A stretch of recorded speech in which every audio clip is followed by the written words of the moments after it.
I am F کا جو آج پاکستان کی حکومت کو 7 مختصر نکات میں خلاصہ جو بھیجا گیا ہے وہ میں آپ کے سامنے رکھ دیتا ہوں کہ پہلی بات یہ ہے کہ سرکاری سیکٹر میں ہر سطح پر مسلسل اور تباہ کن کرپشن پھیل چکی ہے، اور یہ بالکل حقیقت ہے، اس میں کوئی دو رائے نہیں ہے۔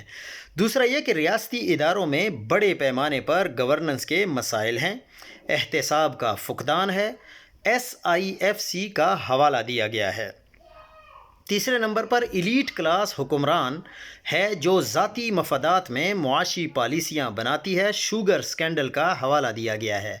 چوتھا یہ کہ پیچیدہ ٹیکس نظام کرپشن کا بڑا ذریعہ بن چکا ہے۔